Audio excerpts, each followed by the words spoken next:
Are you a huge Lakers fan like me?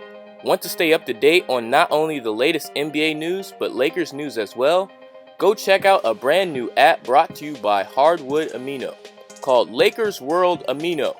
This app gives you a chance to not only stay up to date with all the latest Lakers news, but connects you with other Lakers fans in real time, where you can open the conversation and discuss the latest Lakers rumors, former and current players, an upcoming game scheduled for the team, and much, much more. Links to download the app will be in the description below. And don't forget to follow my profile at Johnny Walker LA. See you there.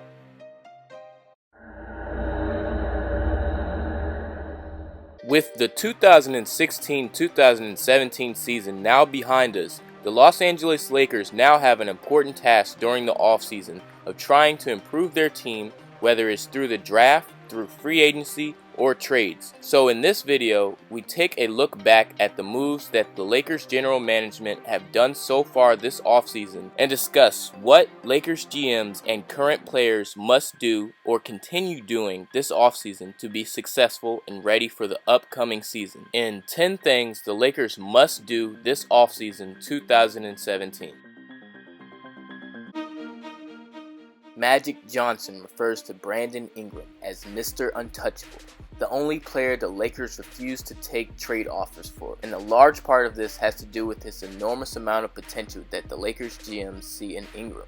But in order for Ingram to break out and tap into this potential next season, there are a lot of steps he must take this offseason and goals he must reach next season to ensure he can live up to his potential. First, Ingram must have a fast start to the season.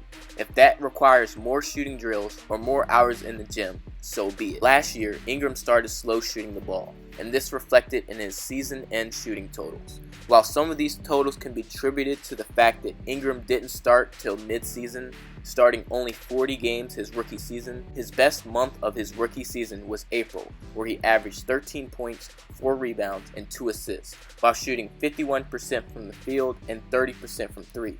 Compared to Ingram's beginning of the season totals in December of 7 points per game while shooting 34% from the field and 30% from deep, Ingram's goal this season should be to match his April numbers for the full season. Secondly, Ingram must increase his aggressiveness in games. Last season, Ingram played the most minutes out of all the Lakers' young core, yet in many games, Ingram would disappear and not look interested in taking over the scoring load. This season, we must see Ingram demand the ball on the wing, where he can use one of his most efficient and effective offensive weapons, attacking off his first step from the face-up position or post-up position. This is where Ingram is at his best, in one-on-one situations and using his length against shorter players and blowing past slower guards and center. Lastly, since the beginning of Ingram's rookie season, scouts have urged Ingram to eat more and add strength to his skinny frame. I guarantee that the Lakers trainers are making this a focus during Ingram's offseason workouts, as we already see Ingram lifting more weights than he ever did in college. If he continues this, and attacking and finishing at the rim will become easier for him.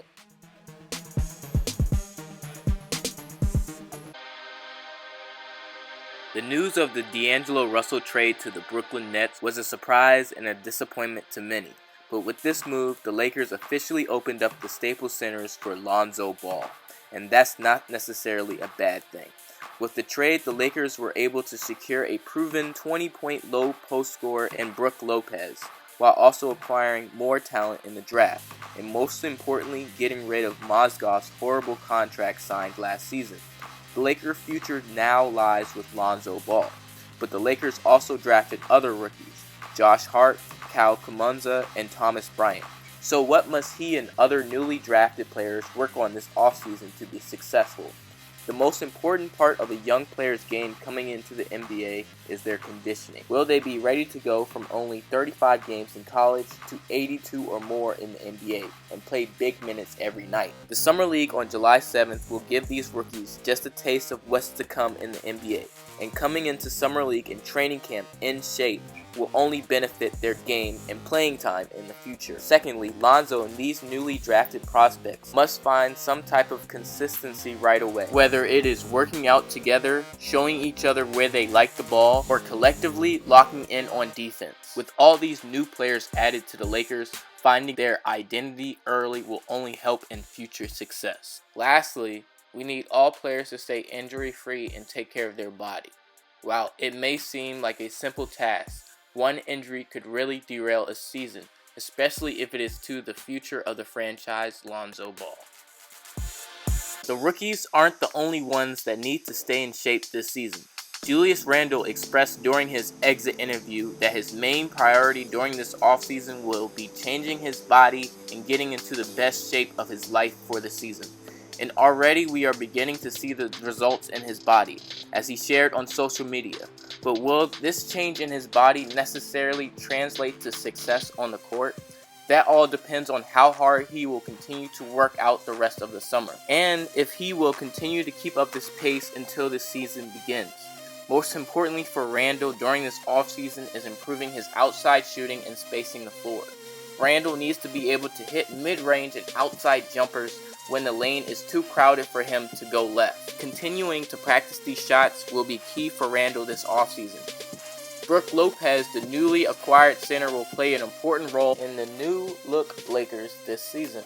Over the last 2 seasons, Brook Lopez has developed into a more versatile center, able to knock down outside shots with more consistency than ever before, shooting not only 34% from 3 this past season, but making the most threes among centers, shooting over 50 attempts. If he can hit these shots during the season, the Lakers' offense will become even more dangerous. The Lakers are going to need his inside presence as well as outside shooting to be successful. So just like Julius Randle, Lopez must come into the season in great shape and ready to play the best basketball of his career for the Lakers. Just as important as the starters is the bench.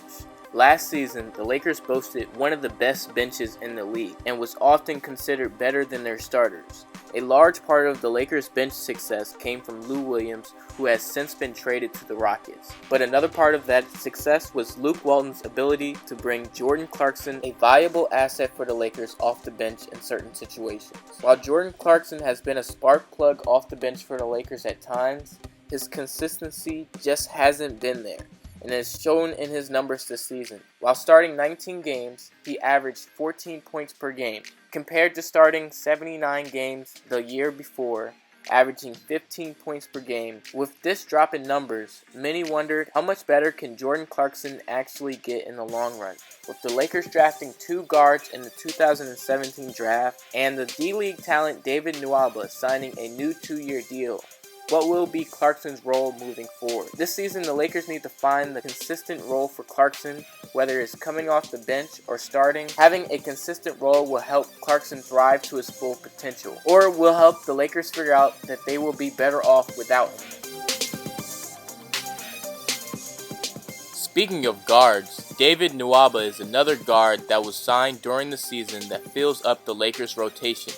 While mostly used as a bench player in the past season, playing for the Lakers D-League team, the Defenders, before playing 20 games for the Lakers, starting only 2. Nwaba put up a modest stat line in his time playing, scoring 6 points while securing 3 rebounds, while shooting 58% from the field and 20% from 3. In his short time, Nwaba showed that he could provide energy, hustle, and defense to the Lakers bench unit from the guard position. If he can continue to do this on a consistent basis for the Lakers, he will find himself in the consistent rotation.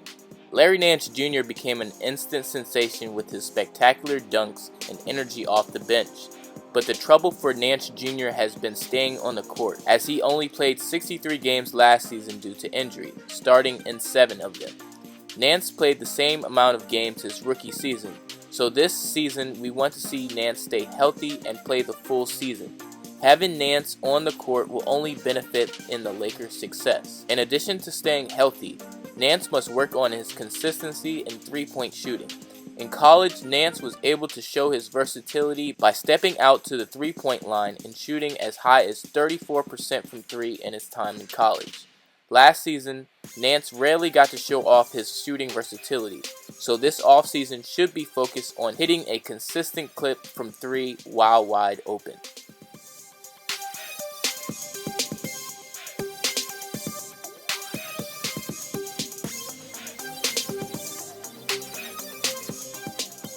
With the addition of Brook Lopez, the Zubac immediately takes a back seat at the center position, along with Tariq Black. While Zubac did great his rookie season, juggling D-League assignments and playing 38 games last season with the Lakers with 11 starts.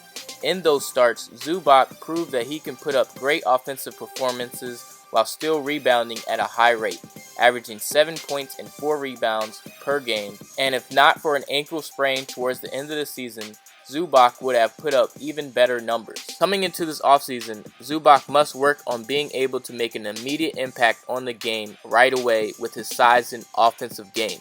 With Brook Lopez the most likely starter right away, being able to make an impact right away on the offensive or defensive end will be Zubac's main focus and his way to make the most impact on this Lakers team. Tariq Black is well known for his role as an energizer and tenacious player off the bench, using his size and energy to turn into a solid defender and rebounder off the bench for the Lakers. Having his limited role, Tariq Black must be ready at all times when a player goes down or when the starters need rest this offseason. Tariq must thrive in this role for the Lakers by consistently staying in shape and continuing to hone in on his ball instincts, as well as training one-on-one with other bigs this offseason. This will not only help in his development, but with other bigs as well. One of the biggest issues for the Lakers last season and the past 3 seasons is their defense, as they ranked 30th last season and 30th this season in defensive efficiency rating. In the Lakers' last 20 games, they allowed more than 105 points 18 times, let opponents hit 53% from mid-range, while Timothy Mozgov was just useless at the rim, allowing opponents to shoot 60% within 6 feet of the basket. While the NBA overall is on pace to have one of its highest average offensive efficiencies in its record history, there are still many things the Lakers can do to improve their defense. One of their biggest problems for the Lakers is that their starters had a worse defensive rating than their bench, as the Lakers starters ranked 22nd in defensive efficiency, whereas their bench ranked 15th. With D'Angelo Russell now gone in the trade for Brook Lopez, the Lakers have now gotten rid of their worst defensive rated player last season. And with Randle second worst and Clarkson third, don't be surprised to see Magic Johnson deal for some more defensive-minded players. With Lonzo Ball, the Lakers' new starting 5 could all be 6'5" or taller and gives the Lakers lots of added length on the defensive end. But it all starts with the desire to lock in and stop the opponent. During last season, Luke Walton consistently changed his starting lineups, whether it was because of D'Angelo Russell's injury or shutting down Deng and Mozgov for the season. The Lakers couldn't quite find consistency in their starting lineup last season. Just a quick look at what their starting lineup looked like at the beginning of the season against the Rockets. The starting lineup was D'Angelo Russell, Nick Young, Deng, Randle, and Mozgov. Obviously, a lot of things have changed since the beginning of last season. With the D'Angelo Russell trade and the drafting of Lonzo Ball, the Lakers will have a completely different starting lineup than they had a year ago. Brandon Ingram, the second overall pick in the 2016 draft, began starting right before the All-Star break and began to thrive in this role. We will now see him start the whole season at the small forward position. Randle will be the immediate starter at the power forward position as he is the best option. Brook Lopez is a clear upgrade at the center position and will be the starter from day one, while the shooting guard position is the most unknown position. Luke Walton could insert Jordan Clarkson back into this position, or will another young talent be able to earn their way into the starting lineup? The Lakers have a lot of players that are on expiring contracts that won't likely be returning to the Lakers next season. This offseason, Lakers general management must work on who to keep on their roster and who to negotiate a contract with. Let's start with the players with expiring contracts this year. Tyler Ennis, Metta World Peace, and Thomas Robinson are all a part of that group that won't be seen in the Lakers uniform anymore. And that doesn't necessarily mean that they are bad players, but their cap room will free the Lakers to sign even better players. Then there are players on expiring contracts next season. Nick Young, for example, has already opted out of his contract for next season, and it's very likely we see him move to a different team. Corey Brewer and Tariq Black are in similar situations with contracts ending at the end of 2018. It is very likely that, just like Nick Young, that these players won't be returning after next season.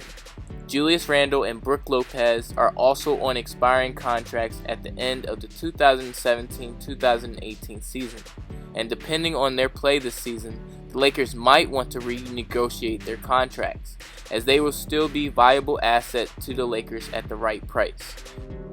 Speaking of signings this offseason, the Lakers have a lot of options and cap space to sign free agents this season and next. While there are abundance of veteran shooters and wings that could help mentor the younger players in this year's Lakers team, such as Gordon Hayward of the Utah Jazz, Kyle Lowry of the Toronto Raptors, Otto Porter of the Washington Wizards, JJ Redick of the Los Angeles Clippers, and even Andre Iguodala of the Golden State Warriors, it is not a huge secret that the Lakers are looking to acquire Paul George next season. While the Lakers do have the cap room this year to offer some of these free agents a ton of money when free agency starts on July 1st, you have to consider many of these players re-signing to their respective teams, as they can offer the most money. While Lonzo Ball and Brandon Ingram are some great starting pieces, they have yet to play together, and the Lakers have yet to put together a decent team that could make it to the playoffs or close the past 3 seasons. Many of these free agents are coming from playoff contending teams already, while the Lakers are rebuilding. So until these young Lakers prove it through wins, free agents won't be considering the Los Angeles Lakers. That is, until they start their bid for Paul George in 2018. With Paul George unhappy and almost destined to leave the Pacers, the Lakers will have plenty of cap room to give George as much as he wants in the 2018 season to come to the Lakers, and may even have more space if they let go of Brook Lopez. With Boogie Cousins, Westbrook, and LeBron free agents in 2018 as well, let's not get too crazy on the possible free agent signings the Lakers may be able to sign, as the focus should be on the team we have now. In this point, we look at how the Lakers front office can improve in their communication with their fan base during this offseason. The first thing the Lakers front office must work on is not dividing the fan base when it comes to Lakers players. Heading into the 2017 NBA draft, the Lakers fan base was divided as to who the Lakers should draft.